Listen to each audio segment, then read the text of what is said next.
안녕. 종이 갖고 가요. 여기 앉아, 여기. 자, 우리 고려 건국한 임금, 태조 왕건.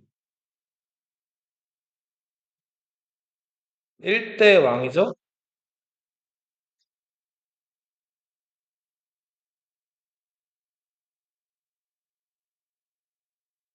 태조 왕건 때 여러 가지 업적.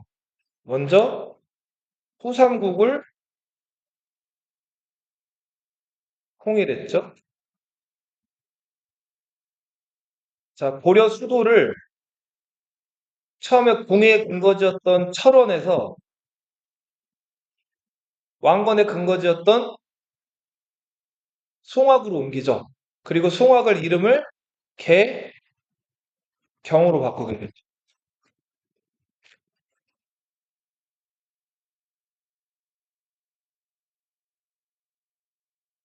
왕건은 이 호족들을 도움을 받아가지고 나라를 수삼국을 통일했기 때문에, 자, 이 호족들을 아우르려고 어떤 정책을 취했어요?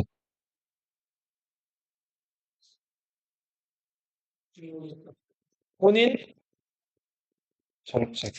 결혼을 몇 번 했죠, 왕건이? 29번 했죠? 그리고 자기 말 잘 듣는 이 호족들한테는 성을 줬죠. 왕시성을 하사했잖아요. 이거를 사성이라고 부르죠?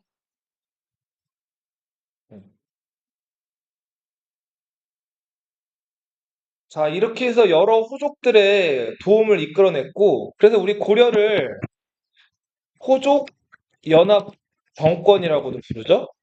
호족 연합 국가 혹은 호족 연합 정권 이렇게도 부르죠. 왕건 혼자 힘으로 세워진 나라가 아니에요, 고려는. 왕건은 그리고 우리 고려는 고구려의 뒤를 이었다 해가지고 고구려 영토라든지 이런 것들에 관심도 많았고 고구려 마지막 수도가 어디였어요? 평양이었죠. 평양을 되게 중시했는데 북쪽으로 진격하자 해서 북진 정책을 취했고요. 이러는 와중에 평양이라는 그 버려진 고구려의 수도를 고려의 두 번째 수도로 만들어요. 수도 경자인데 개경보다 서쪽에 있다 그래서 평양을 뭐라고 만들어요? 서경이라고 부르게 되죠.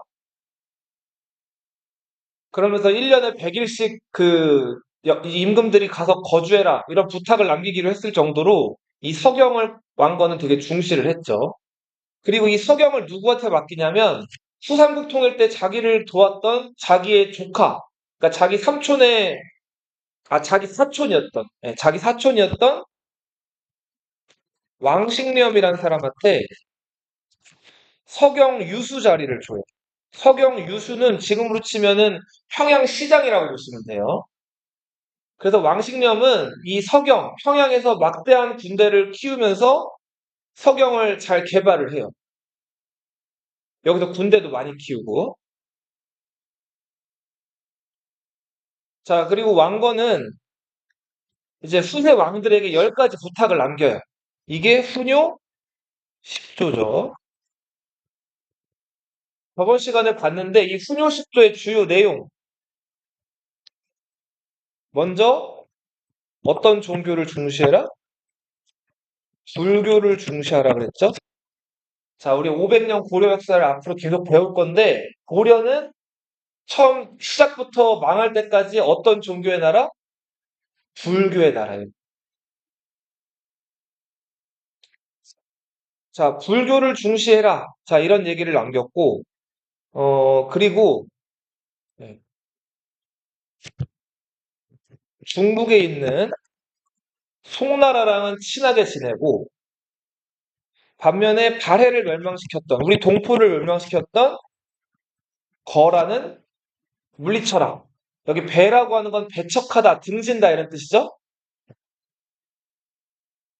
자, 그래서 거란 사신들이 잘 지내보자고 낙타를 선물로 보내왔는데 그 낙타가 다 어떻게 했다 그랬죠? 만부교란 다리에 묶어가지고 굶어 죽였다 그랬죠? 자, 그리고 풍수지리를 또 강조를 했어요. 풍수지리는 명당 이런 것들 따지는 학문이라 그랬죠? 그죠? 자, 조선대사, 왕건에게 여러 가지 그 군사 기술이라든지 여러 가지를 알려준 그 조선대사가 정해놓은 곳 외에는 절을 더 짓지 마라. 그리고 이 뭐 금강 이남의 인재들은 쓰지 마라. 왜냐하면 금강은 이렇게 활 모양이라 가지고 고려에 언제든 활을 쏠 수 있는 지대이기 때문에 이런 것들 다 무슨 영향을 받은 거예요? 이 풍술지리학의 영향을 받은 거죠? 이런 것들이 담겨져 있는 후뇨 10조를 후세 왕들에게 전했어요. 요거는 후세 왕들에게 전하는 이야기예요.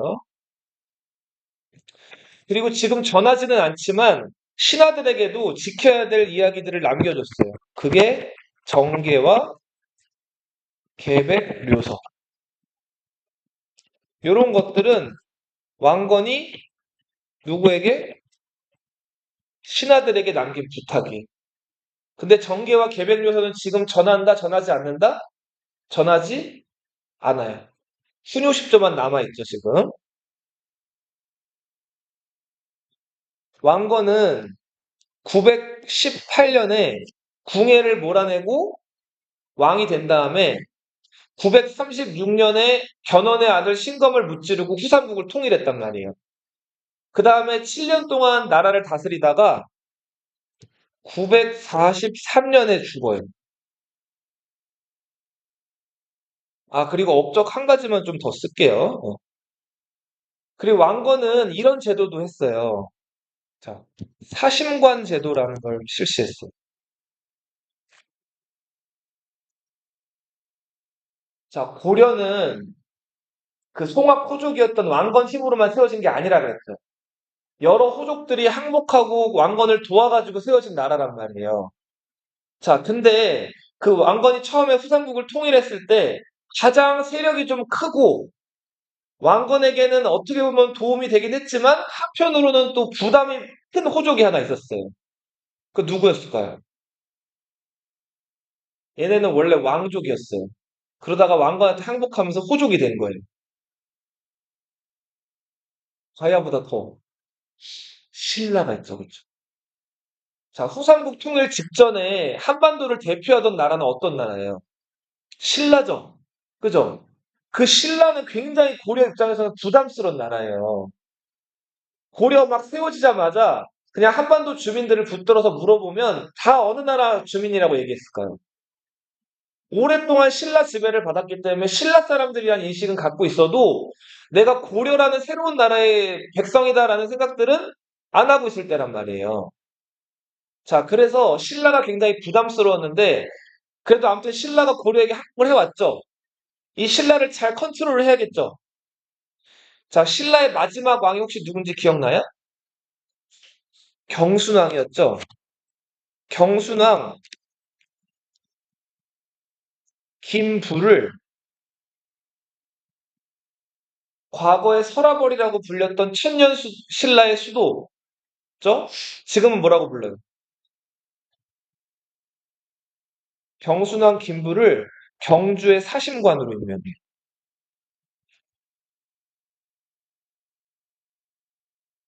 자, 경주의 사심관이 되면 뭘 하냐면 그 경주라는 도시에 그 마을에 사는 그 경주라는 도시에 여러 사람들이 살 텐데 거기 뭐 가난한 사람도 있고 부자도 있고 막 여러 사람들이 있겠죠. 근데 그 경주 지역에서 어깨에 힘 좀 다니고 주고 다니는 그 지역에서 좀 땅도 많이 가지고 있는 힘 있는 사람들 있죠. 이런 사람들을 호장이라고 불러요. 호장. 그리고 호장보다 아래에 있는 사람들을 부호장이라고 부르는데 자, 이런 호장이나 부호장들을 임명할 수 있는 권리를 가진 거예요. 자, 신라의 마지막 왕 경순왕 김부를 경주 지역의 호장이나 부호장 같은 사람들을 임명하는 사심관으로 임명한다. 그러니까 사실상 경주 지역의 책임자로 임명을 한 거죠. 그죠? 자, 그리고 경순왕 김부 외에도 그 왕건을 도왔던 여러 지방 출신 그 호족들한테 너 그 지역 사심관 회의하고 그 지역을 맡긴단 말이에요. 자, 이게 사심관 제도예요. 이거 왜 실시했을까요? 그 호족들 기를 좀 살려준 거예요. 지금 너 이제 고려한테 항복해가지고 고려의 머리를 숙이고 들어왔지만 네가 그래도 원래 출신 지역에서는 뭐 호장, 부호장도 임명하고 조금 너가 그 지역에서는 영향력도 좀 행사해 하고 배려를 해준 거라고. 이해돼요? 자, 그렇게 해서 사심관 제도를 실시했어요. 근데 문제는 이렇게 사심관 제도 임명해가지고 그 지방을 통제할 수 있는 권한을 호족들한테 너무 몰아주면 호족들 힘이 점점 어떻게 돼요? 커질 수가 있죠. 그 호족들이 그 지방에 대해서 잘 알고 있기 때문에 군대 같은 것들을 동원할 수가 있잖아요, 또. 그래서 한편으로는 호족들을 견제하기도 해요. 기인 제도라는 걸 실시. 지방 호족들의 자식들을 고려 수도 어디? 개, 개경에 와서 살게 한답니다. 지방 호족들의 자식을 어디 와서 살게 한다고? 개경에 와서 살게 하는 거예요. 왜 그렇게 할까요? 만약에 지방에서 반란이 일어나면 개경에 있는 호족 자식들부터 어떻게 하겠다는 죽이겠다는 거죠. 무슨 제도예요, 이거는? 인질 제도예요.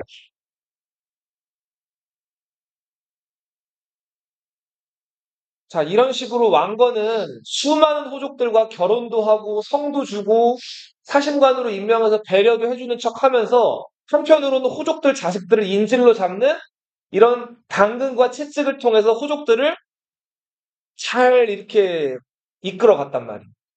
이게 왕건이었어요. 936년에 통일을 하고 7년 동안 왕건이 열심히 이런 일을 하다가 죽어요. 근데 문제는 왕건이 결혼을 많이 했다 그랬죠? 몇 번 했다 그랬죠? 29번 했다 그랬죠. 여기서 부인들을 조금씩 좀 써볼게요. 네. 왕건은 66세에 죽어요. 네. 자, 왕건의 첫 번째 부인. 신혜왕후 유씨예요. 이 유씨는 정주 출신이에요. 정주. 지금 북한 지도 보면 이 383 바로 넘으면은 개성이라는 동네가 있어요. 경기도에. 경기도 개성시 들어봤어요? 개성은 지금 북한에 있는 도시인데 경기도 일부 지역도 북한 땅인데 그 북한 경기도에 있는 도시가 개성인데 그 개성이 송악이란 개경이란 말이에요. 개성 옆에 개풍이란 동네가 있어요. 그 개풍이란 동네를 당시에는 정주라고 불렀어요. 이 정주 가문은 뭘 한 가문이냐면 왕건이 아직 궁에 부하이던 시절에 배를 타고 호백제 견원 뒤를 쳐들어갔죠. 그래서 견원 바닷가에 있는 도시를 공격해가지고 거기를 얻은 다음에 이름을 나주로 바꿨잖아요. 기억나요? 그때 많은 배를 왕건한테 만들어줬던 집안이 이 정주 가문이에요. 정주 호족이었던 유천궁이라는 사람의 딸이 이 신의 왕후 유씨예요. 왕건의 첫 번째 부인이에요. 근데 왕건이 결혼만 해놓고 전쟁하러 돌아다니느라고 이 신의 왕후 유씨랑 아이 만들 시간이 없었던 것 같아요. 그래서 왕건과 신의 왕후 유씨 사이에선 자식이 있었을까요? 없었을까요? 없었어요.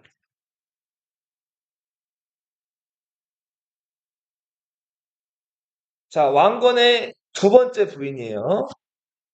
이렇게 계속 연결을 할게요. 남편은 하나인데 부인은 여럿이니까. 왕건의 두 번째 부인이 장화왕후 오씨예요.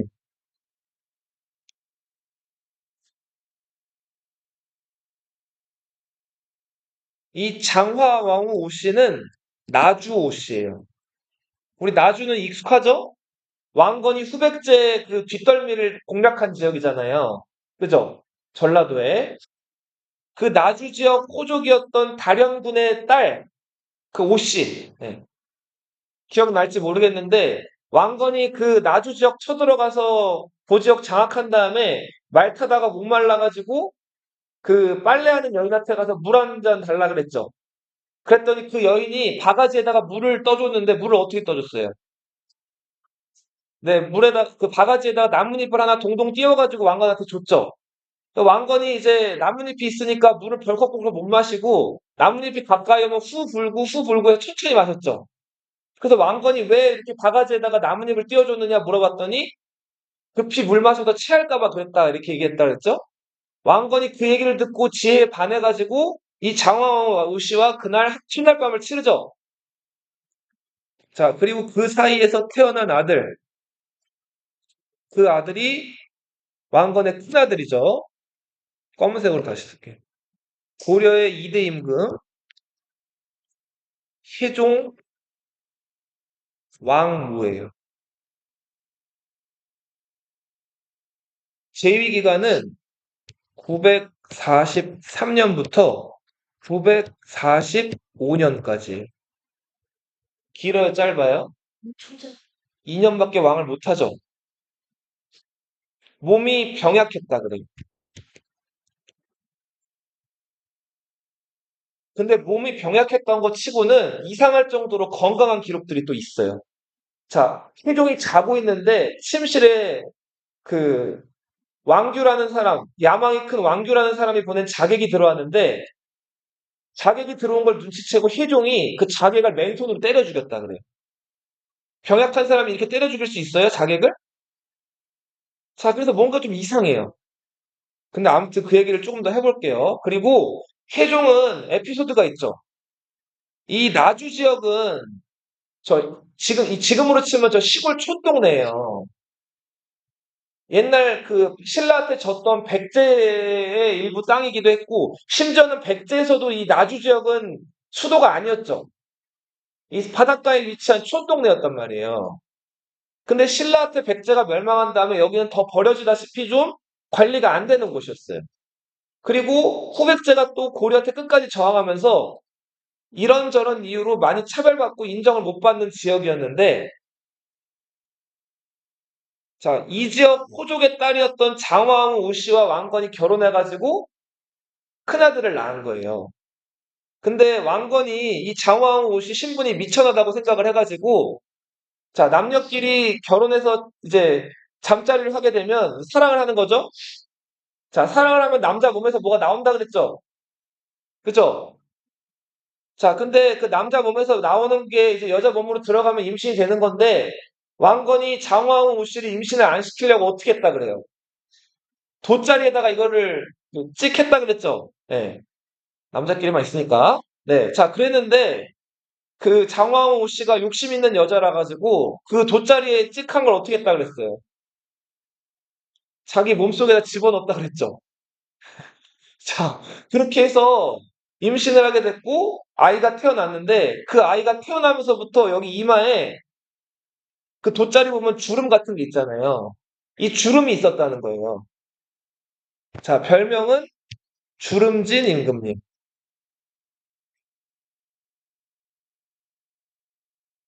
돗자리 떠올리세요.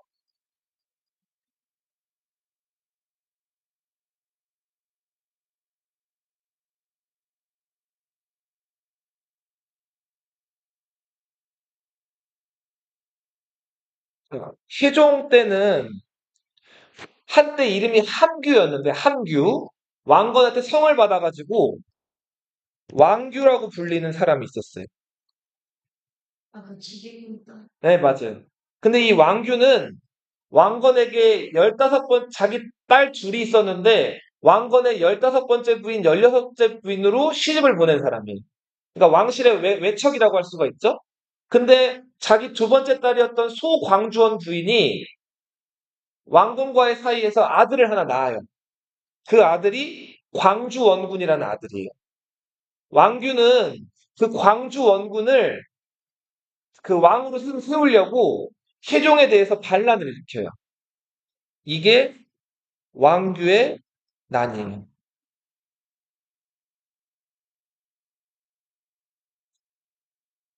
자, 이 왕규의 난은 누가 진압을 했냐면 왕건에게 세 번째 부인이 있었는데, 세 번째 부인이 신명왕후 유씨.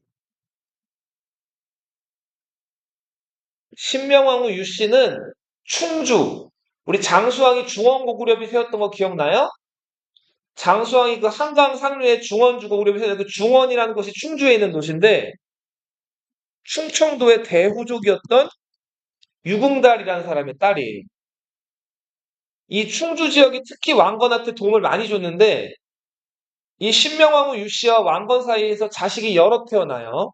근데 그 중에서 중요한 아들들만 좀 써볼게요.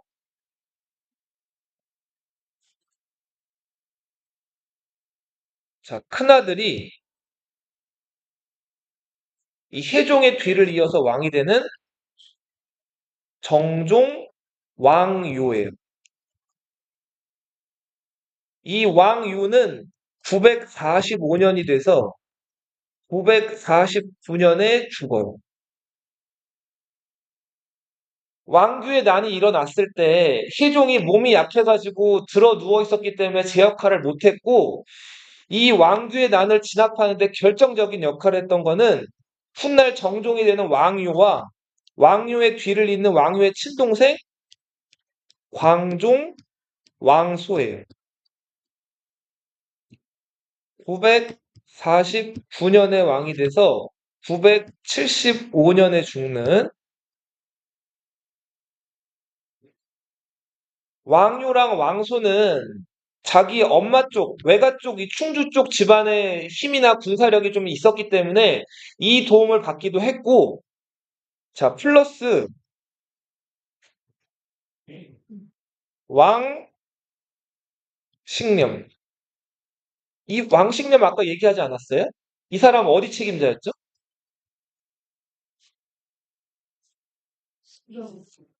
성향을 책임지는 사람이었죠. 이 서경 유수였던 왕건의 세촌 동생이었던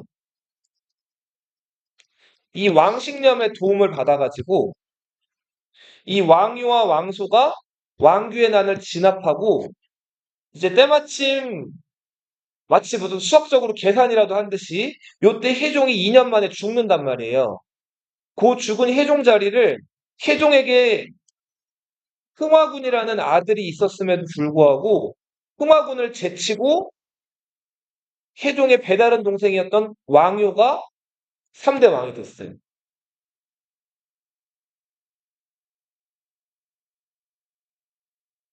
자, 왕식념, 이 서경 세력이 서경에서 키운 군대를 가지고 왕규의 난을 진압하고 정종을 왕으로 세우는데 결정적인 역할을 했기 때문에 이 정종 때는 왕식념 입김이 엄청 셌어요.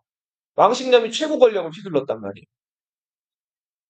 렴, 렴, 렴. 네. 그래서 왕유는 이 왕식념 눈치를 보느라고 서경에다가 큰 궁궐을 짓기도 해요.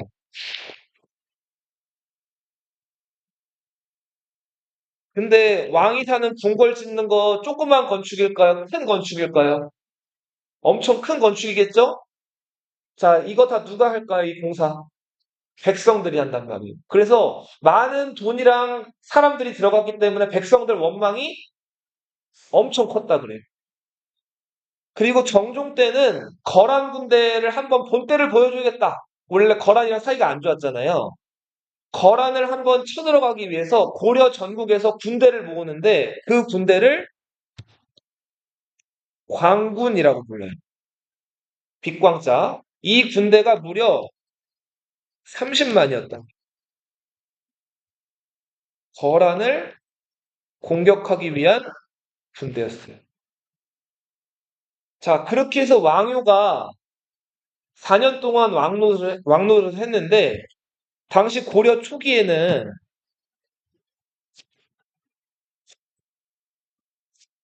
자, 여기 만리장성이 있으면 중국에 아까 어떤 나라가 있었다 그랬죠? 송나라가 있었고요. 그리고 여기 요하 주변에는 거란이라는 민족이 세운 나라가 요 나라였죠. 그리고 거란 옆에는 여진족들이 살고 있었어요. 이 여진족들은 예전에 말갈족이라고 불리던 애들이거든요. 자, 여진 사신이 한번 고려를 방문을 했어요. 근데 그때 갑자기 벼락이 꽝 쳤다 그래요. 너희 번개나 벼락 치는 거 본 적 있어요? 하늘 막 갈라지듯이 쩌적하면서 번개 뻥 치는 거? 막 우르릉 하는 거? 자, 광종이 여진사신 왔을 때 접대하다가 그 번개 치는 걸 보고 그때부터 몸이 점점 약해졌다 그래. 그렇게 시름시름 앓다가 자, 정종보다 먼저 왕식념이 나이가 들어서 죽고 정종도 왕식념을 따라서 왕이 된 지 4년 만에 죽어요. 정종도 아들이 있었어요. 경춘원군이라는 아들이 있었는데 그 아들한테 왕자리를 못 물려주고 자기 친동생이었던 왕소에게 왕자리를 물려주는데 이 사람이 고려의 4대 임금 누구다? 광종이에요. 자, 근데 요거 좀 해석을 한번 해볼게요. 아까 희종 왕무 병약했다 그랬죠? 근데 병약했는데 왕규가 보낸 자객을 어떻게 했다 그랬어요? 맨손으로. 주먹으로 때려 죽였다 그랬죠? 그래서 왕무가 정말 몸이 약했을까에는 물음표가 붙어요. 그리고 이 왕규라는 사람이 반란을 일으켰다고 했는데 왕규라는 사람이 사실 반란을 일으켰다는 기록이 너무나 빈약해요. 정말로 왕규가 반역을 일으켰을까? 사실은 싶어요. 왕규가 반란을 일으켰다는 거는 왕이 된 정종과 광종 쪽의 주장이에요. 자, 여기서 대부분 역사학자들이 얘기하는 거는 당시 강력한 충주 외가의 힘을 얻고 있었고 서경 세력이었던 누구? 왕식념과 손을 잡고 있었던 이 왕유와 왕소의 세력이 힘을 모아가지고 누굴 몰아냈다? 세종을 제거하고 지들이 왕이 된 거다. 이렇게들 해석을 해요. 자, 이렇게 보면 여러 가지가 맞아 들어가요. 자, 봐봐. 세종이 아까 어떻게 태어났다 그랬어요? 병약도 병약인데. 처음 태어날 때. 엄마가 이거 집어넣어가지고 막 태어났다 그랬죠? 말이 돼요? 말도 안 되죠. 그리고 이거 만약에 혜종이 살아있을 때 이거 자기가 이렇게 태어났다는 기록을 본다면 이거 어떨까요? 너무너무 수치스럽겠죠. 이거 말도 안 되는 거죠. 너희 만약에 너희가 이렇게 태어났다고 이렇게 어디가 기록돼 있어 봐요. 이거는 혜종이 죽은 다음에 혜종이 모질이 신분이 미천하고 가문도 안 좋은 정말 하자가 많은 인간이었다라는 거를 하기 위해서 역사는 승자의 기록이잖아. 이들이 아마 덧붙여 쓰거나 날조를 한 기록일 거다라고 역사학자들이 얘기를 해요. 이해되죠? 그래서 아무튼 이 세종이라는 사람은 별 이제 역사에서 족적을 남기지 못하고 사라지게 된다. 그리고 그 아들도 왕자리를 이어받지 못합니다. 자, 정종 왕유는 자, 서경 세력의 힘을 입어서 왕이 됐고 서경을 강조했는데 왕식념이 먼저 죽고 왕유도 몸이 약했는지 어떻게 했는지 아무튼 시름시름 앓다가 금방 죽어요. 자, 그리고 비로소 왕이 된 사람이 광종 왕소예요. 자, 광종은 처음에 왕이 된 다음에 7년 동안 나대지 않았다 그랬죠. 정관정유라고 해서 당태종 때 정치를 담은 그 책을 열심히 보면서 7년 동안 얌전히 있었어요. 광종이 그동안 뭘 했을까요? 그치. 계획을 짠 거예요. 나한테 계길 사람, 누군지, 그리고 어떤 호족들이 나를 잘 따를 건지. 자, 이런 것들을 계산을 한 거죠. 자, 그렇게 7년 딱 지난 다음에 광종이 드디어 마음을 먹고 첫 번째로 한 개혁, 호족들의 힘을 빼기 위한 개혁을 실시하죠. 억울하게 전쟁 과정에서 노비가 된 사람들을 어떻게 했어요? 조사해서 풀어줬죠. 이게 노비 안건법이에요. 956년.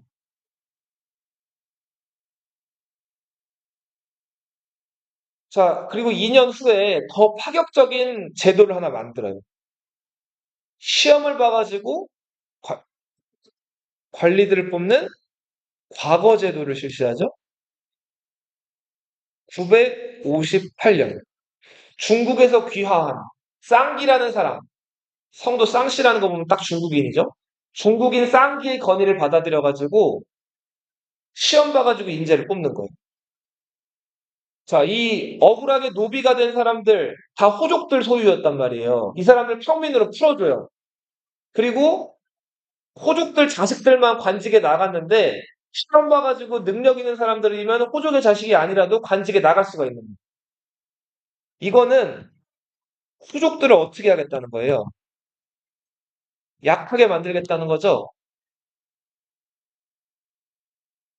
호족들이 좋아할 리가 없죠. 자, 근데 광종은 이제 열심히 힘을 잘 모아놓고 자기 측근 세력들을 만든 다음에 이제 이런 제도를 실시하고 집권 후반부부터는 이 호족들을 다 어떻게 해? 대대적으로 숙청하기 시작하죠. 많은 호족들, 한때 왕건에게 가담했던 후삼국 통일의 영웅들이나 공신들이 이때 많이 제거가 되고요. 호족만 제거를 한 게 아니죠.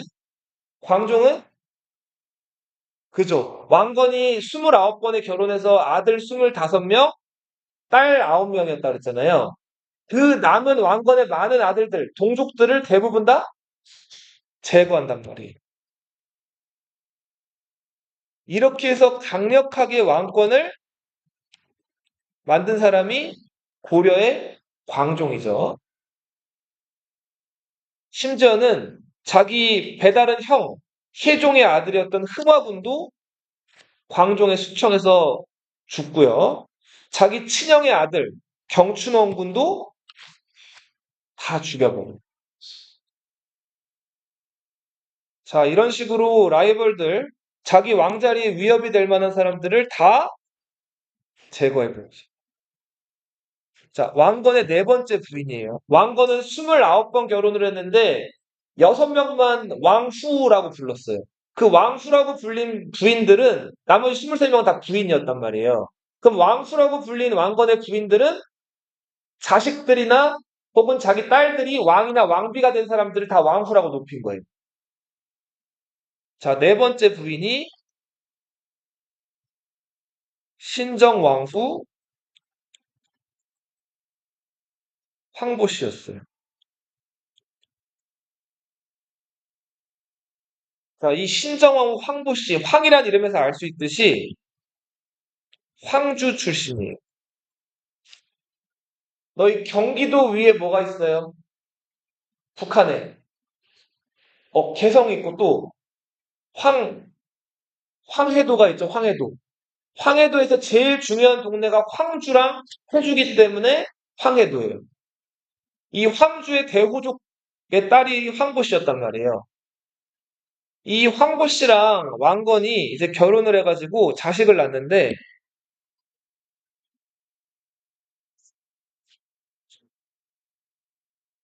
맏아들, 아들이 이름이 왕욱이었어요.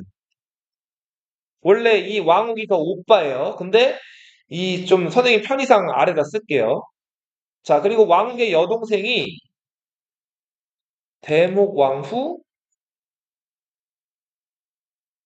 황보씨예요. 근데 좀 이거 이상하지 않나요? 왜 황보씨죠?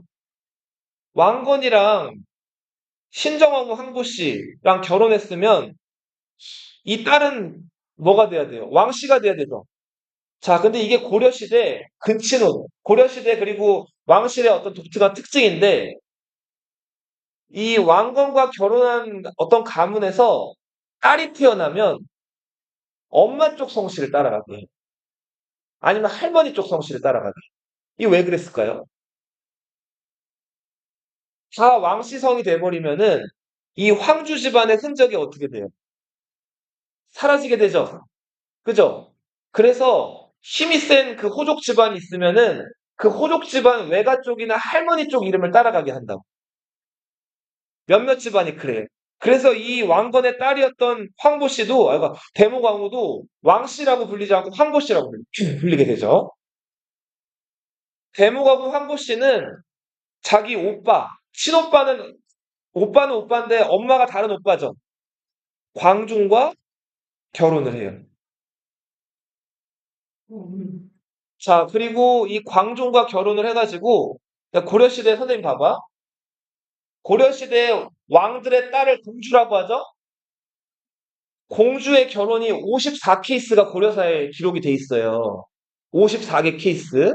그 중에서 47건의 사례가 그 왕실에서 태어난 공주들은 다 왕씨 집안 왕족에게 시집을 가요. 왜 그럴까요? 이건 또 혈통의 순수성을 위해서. 왕족으로 태어난 공주들은 다른 집안의 시집을 보통은 가지 않아요. 대부분 왕씨의 그 왕건이라든지 왕씨의 핏줄들이랑 결혼을 한다. 이게 고려시대 근친혼의 특징이에요. 좀 역겨워요. 그럴 수도 있는데. 아무튼, 요렇게. 근데 같은 엄마 아래서 태어난 형제끼리는 결혼 안 해요.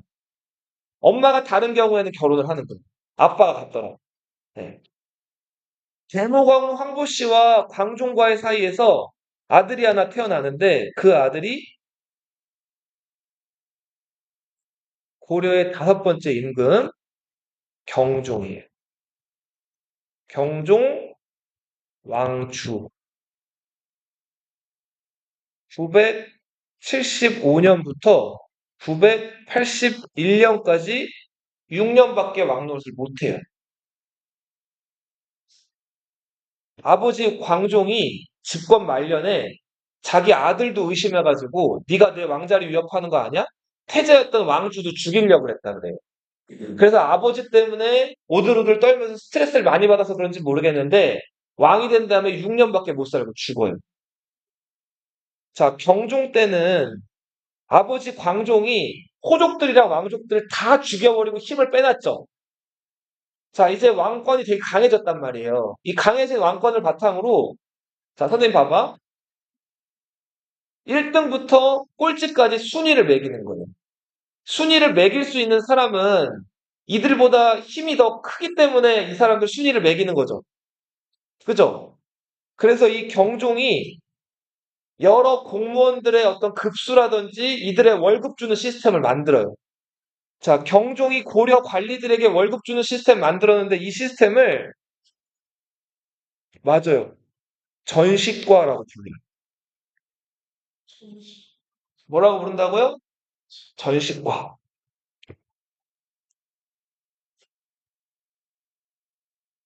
지금처럼 월급을 계좌이체로 현금으로 받는 게 아니에요. 이 시대 때 사람들은. 옛날 신라 고려시대 관리들은 월급을 뭘로 받을까요? 쌀로 받아요, 쌀. 쌀로 받는 걸 녹봉이라고 하고, 그거보다 더 고위 관리들은 땅을 받아요. 이거를, 그쵸. 신라시대 때 노급이라고 불렀죠. 관료전 노급 이렇게 불렀는데, 고려시대 때는 조금 더 이게 체계화가 돼요. 관리들을 1품부터 9품, 지금 9급 공무원까지 있죠. 이런 식으로 품수를 나눠요. 그 다음에 1품 공무원들한테, 1품 관리들한테는 땅을 더 많이 줘요. 9품 공무원들한테는 땅을 더 조금 주겠죠?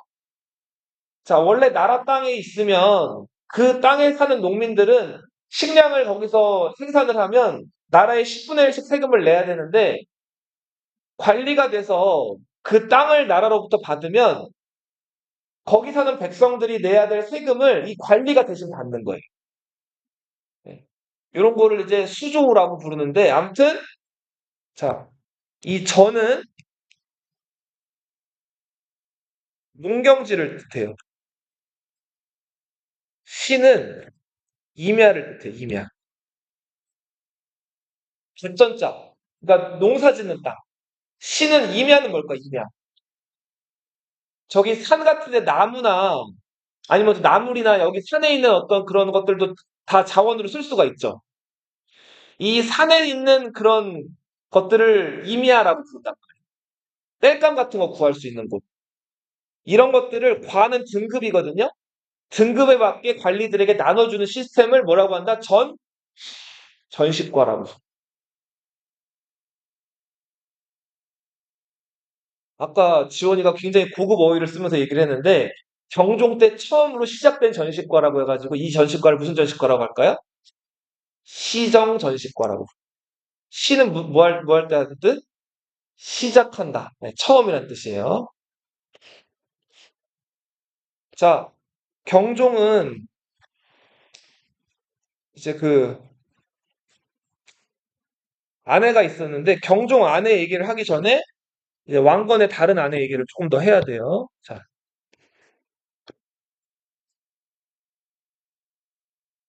왕건의 어, 다섯 번째 부인은 신성왕후 김씨였어요. 이게 고려사 지금 시작이기 때문에 처음 이 시작을 구체적으로 잘 알아둬야지 고려사 500년을 이해하기가 좋아요. 그래서 이걸 좀 자세하게 얘기를 하는 거예요. 네. 자, 이 신성왕후 김씨의 김씨는 어디가 본관이었을까요? 찍어봐. 네. 김해는 가야 쪽인데? 가야 쪽은 멸망한 지가 오래됐죠? 어디 김씨였을까요? 아까 얘기했잖아, 저기, 정민이가. 어디가 제일 중요해요, 지금? 고, 고려가 새로 세워졌는데, 개경이 중요해졌는데, 물론, 개경 전에, 어, 개경 전에 더 중요했던 거. 경주죠. 자, 이 신성왕후 김씨는 어디 김씨라고요?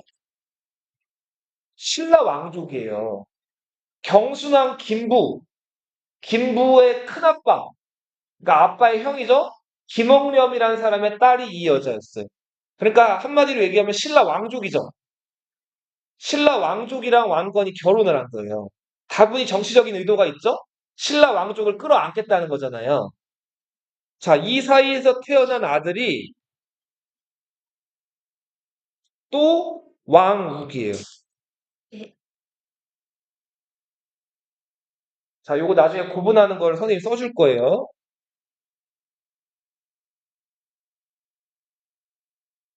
왕건이, 왕건의 마지막 왕후. 나머지 23명은 다 부인이었고, 왕건의 여섯 번째, 마지막 부인이 정덕 왕후 유씨예요. 자, 정덕 왕후 유씨는 정주 출신이에요. 아까 정주 나오지 않았나요? 정주는 아까 첫 번째 부인 신예왕후 유씨의 본관도 정주였죠. 그죠? 이 왕건한테 배 만들어준 집안. 근데 왕건이랑 사이는 자식이 있었어요, 없었어요? 없었죠. 그리고 신예왕후 유씨가 금방 죽는단 말이에요. 그래서 이 정주 집안이 중요한 집안이기 때문에 결혼을 한 번 더 한 거예요. 정덕왕후 유씨와의 사이에서 왕건이 딸을 낳는데, 나중에 영상으로 봐. 그 딸도 엄마 성을 따라가지고 성이 뭐였을까요? 유씨였어요. 예. 아까 황보 씨도 그랬잖아요. 자, 그래서 이 유씨는 건의 왕후 유씨.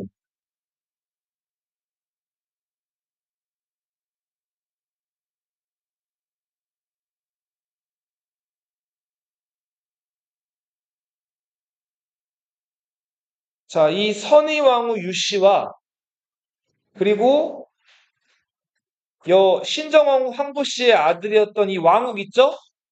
이 왕욱이 결혼을 해요. 이것도 근친혼이죠? 네. 자, 근친혼을 해서 자식이 셋 태어나요.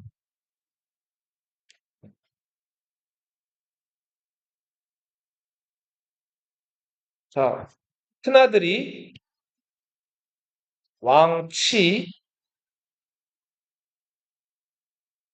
그리고 딸이 둘 태어나는데, 자, 큰딸, 황보 씨. 왜 또 황보 씨죠?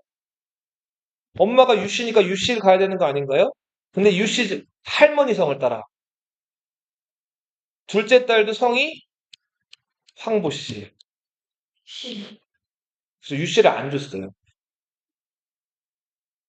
자, 이 왕치는 경종이 6년 만에 너무 일찍 죽어요. 그러면서 경종의 뒤를 이어서 6대 왕이 되는데 이 사람이 고려의 성종이에요.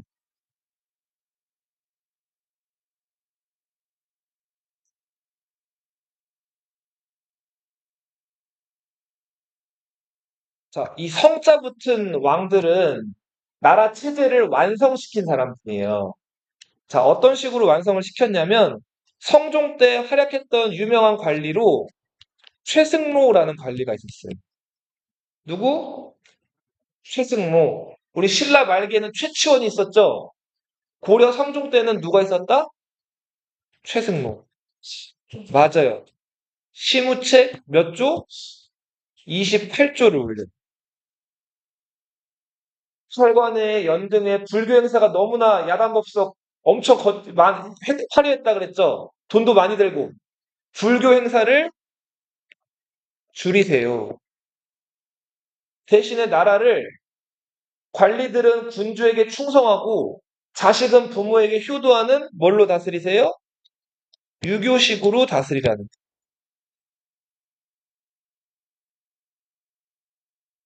지방에는 왕의 명령, 군주의 명령을 듣는 신하들을 보내세요.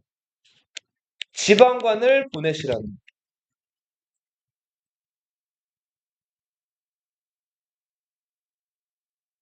확연. 자, 그래서 성종이 이 얘기를 다 잘 받아들여가지고, 자, 지방관을 보내는데, 지방관을 보내려면 먼저 지방에 행정구역이 있어야 되죠. 행정구역이라는 건 뭐냐면, 지금 서울시, 뭐 어디 군, 뭐 이렇게 나누잖아요. 그런 게 먼저 있어야지 거기다가 뭘 파견할 거 아니에요. 먼저 나눠놔야지. 자, 그래서 지금 특별시 다음이 광역시죠. 자, 고려에서도 수도 다음으로 높은 행정구역을 만들어요. 이게 목이에요, 목. 목을 몇 개를 만드냐면 12개의 목을 만들어요. 몇 목? 12목을 설치하고 여기에 지방관을 보내게 돼요.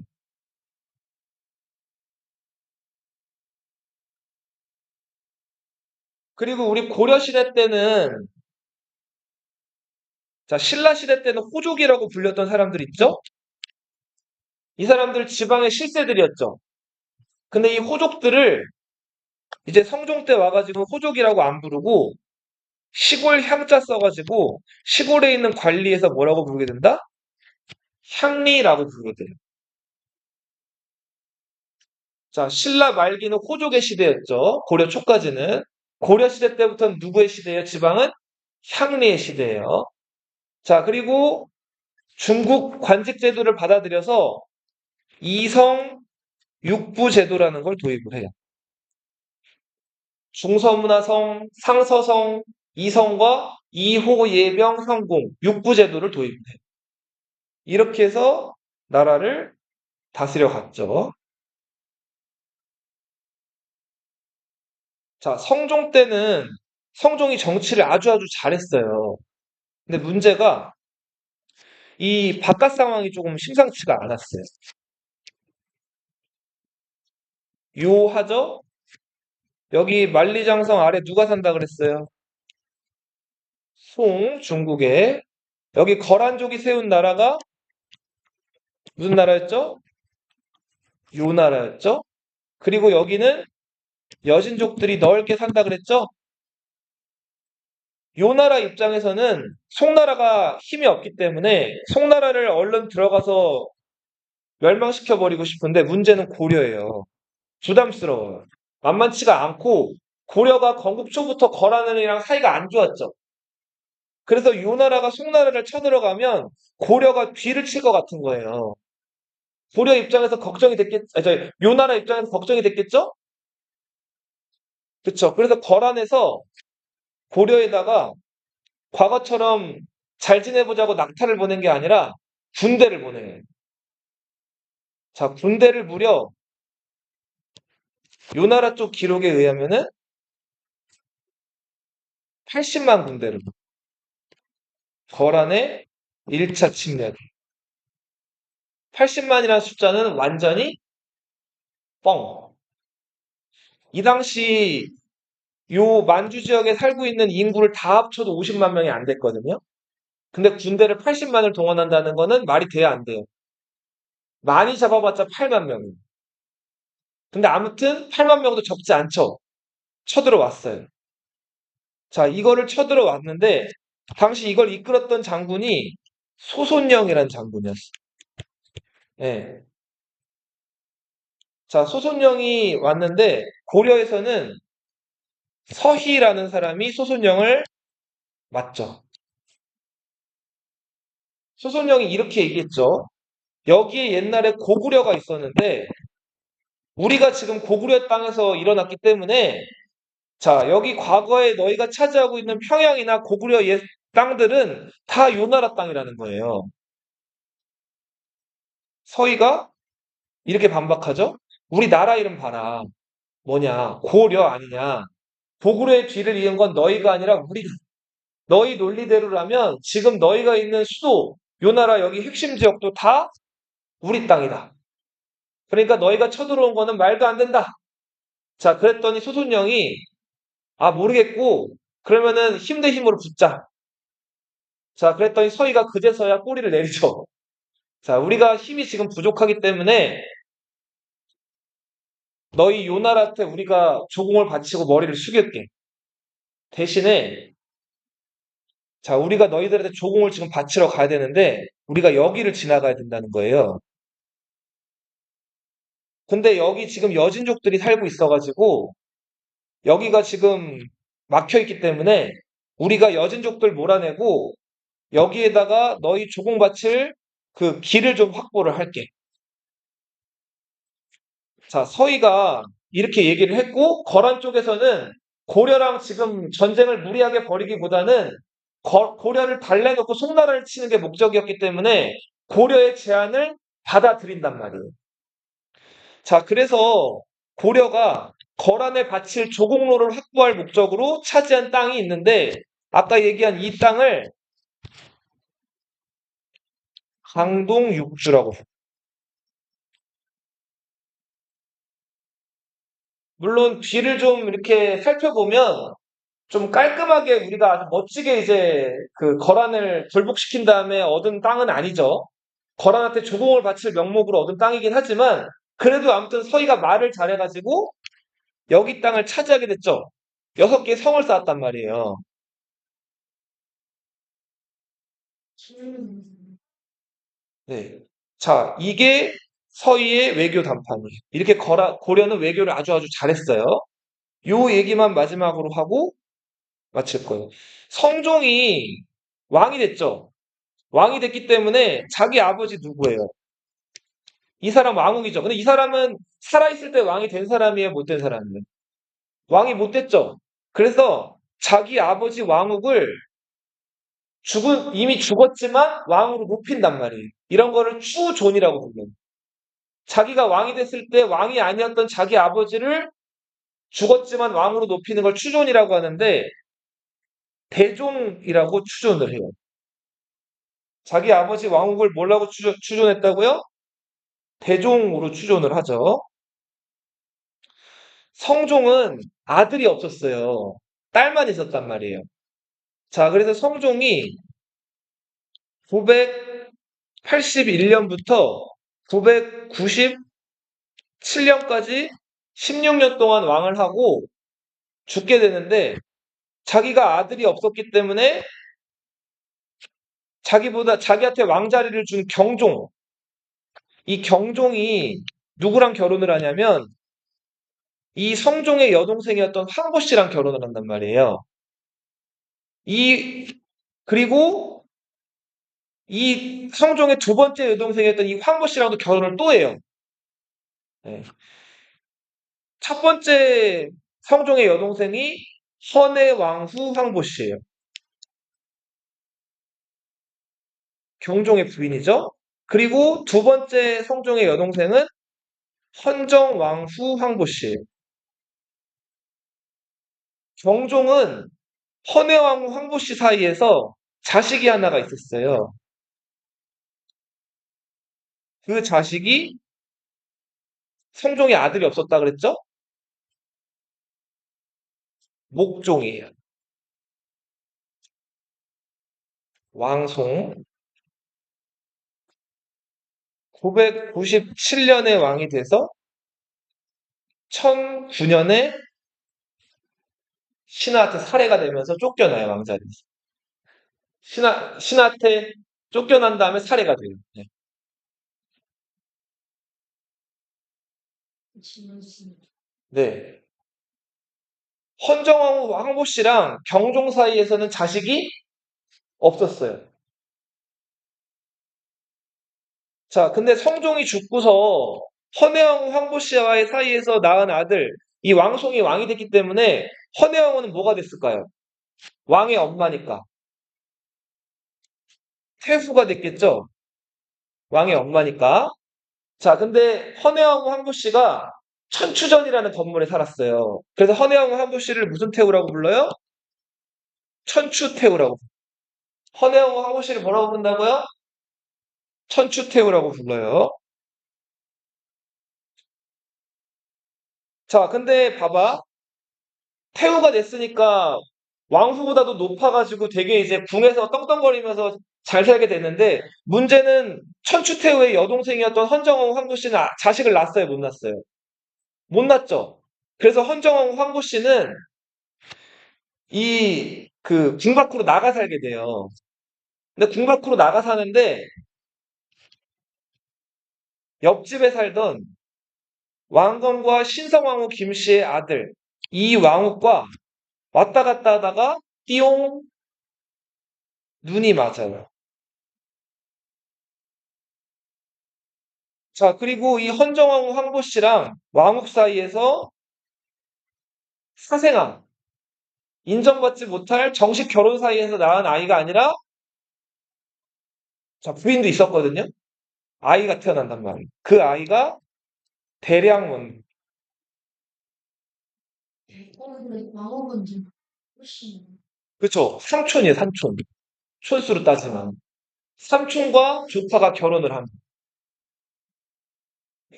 요건 다음 시간에 얘기할 건데, 목종이 나중에 문제가 많아가지고 쫓겨난 다음에 살해가 돼요. 목종이 죽고 나서 유일한 왕건의 후손이었던 사람이 이 사람 하나예요. 대량원. 이 사람이 고려의 8대 임금 현종이. 다음 시간에 더 할게요. 오늘 좀 길어졌네.